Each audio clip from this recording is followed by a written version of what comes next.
बात रख रहे हैं। सकता है ये तुम्हारा मामा दे सकता है, ये केवल भारतीय जनता पार्टी की सरकार दे सकती है। हम जमाना बदल रहे हैं, परिवार की तरह सरकार चलाने का काम कर रहे हैं। और ऐसी एक नहीं और अनेकों योजनाएं, फ्री में राशन का सवाल हो, उज्ज्वला रसोई गैस कनेक्शन का सवाल हो। अभी मैं आया तो एक अम्मा मिली, भैया बिजली के बिल बहुत बड़े बड़े आ रहे हैं। तो मैं इनका अम्मा दे कब से नहीं है, बोलता है तो मुझ के दिन से नहीं है, तो इनका सरचार्ज लग गया होगा। मैं ये भी तय कर रहा हूं कि बिजली के सारे बड़े बिल छोटे कर दूंगा, चिंता मत करो। उनकी भी जांच करा के उनकी व्यवस्था भी कर। मैं आपकी जिंदगी में कोई तकलीफ नहीं रहने दूंगा। धीरे धीरे जनता की जिंदगी बेहतर बने, इस काम में लगे। इसलिए एक तरफ सड़क, बिजली, पीने का पानी, सिंचाई का पानी, एक तरफ इन चीजों का इंतजाम कर रहे हैं और दूसरी तरफ जनता के घर में सुविधाएं पहुंचे। अभी आप बताओ, मेरे मुख्यमंत्री के पहले कभी ऐसा इलाज होता था जैसे आज होता है? दिल पे हाथ रख के बताना, होता था क्या? जो आता है अस्पताल में भर्ती और एस्टीमेट लाओ। अब कई बार तो सरकारी में इलाज होता है लेकिन नहीं, बोले बंसल में भर्ती हो गए, दो पैसा। बताओ कोई को लौटाया क्या मैंने? अरे बताओ लौटाया क्या? बीमार हो जाए तो इलाज, बच्चों की पढ़ाई लिखाई, कौन सी चीज छोड़ रहे हैं? जो परिवार का मुखिया कर सकता है वो तुम्हारा भाई, बेटा और मामा करने की कोशिश कर रहा है, ताकि तुम्हारी जिंदगी बदल जाए मेरे बहनों और भाइयों, ताकि तुम्हारी जिंदगी बदल जाए। मैं आज कई दिनों के बाद आ पाया क्योंकि पूरे प्रदेश की मुझे सरकार चलानी है, लेकिन जब जब जरूरत पड़ती है तब तब व्यवस्थाएं मैं करता चला जाता हूं। आज भी जब यहां आया तो अनेकों मांगे यहां पे मुझसे अलग अलग क्षेत्र की भी की गई है। वैसे सड़कें बढ़के तो बहुत बनी है, लेकिन फिर भी कहा है कि नहीं, और तो रतनपुर से सतराना रोड, इसकी बात आई है, ये हो जाएगी। आगरा, सतराना, निपानिया, श्वेत, खड़गांव स्टाफ डैम बनना चाहिए, ये स्टाफ डैम बन जाएंगे।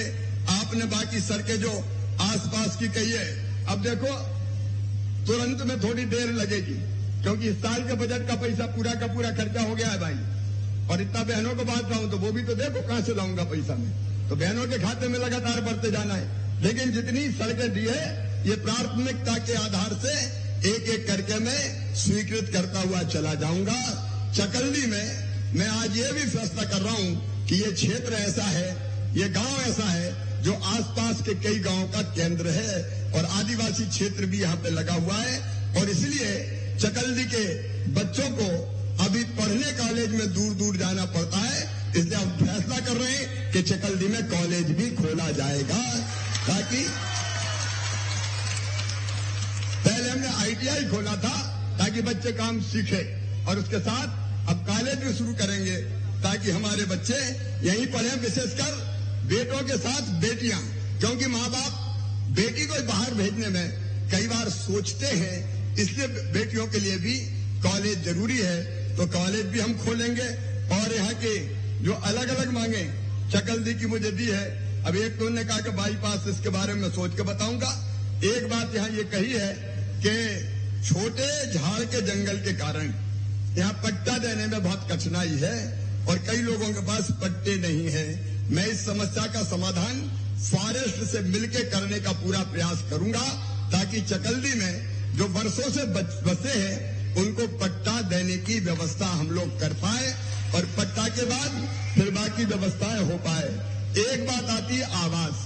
देखो एक साथ सबके आवास नहीं हो सकते, लेकिन धीरे धीरे, क्योंकि प्रधानमंत्री आवास जो बनी है सूची आवास प्लस की, उसके हिसाब से आते हैं। पिछले साल आए थे तो वो आवास बांटे, इस साल अभी आवास आए नहीं है, जैसे ही आएंगे क्योंकि दिल्ली से आवास रिलीज होते हैं, वैसे फिर कई भाई बहनों को आवास के लिए पैसा मिलेगा, और लगातार एक साल में सबको नहीं मिल पाएगा, तो कुछ को दूसरे साल, कुछ को तीसरे साल, ऐसे करके 3 साल में एक भी मकान कच्चा नहीं रहने देंगे, सबके पक्के घर बन जाए, इसका इंतजाम करने का हम लोग काम करेंगे। मेरे बहनों और भाइयों, आज इतनी बरसात में भी आप यहाँ पे तकलीफ तो सीहोर से आप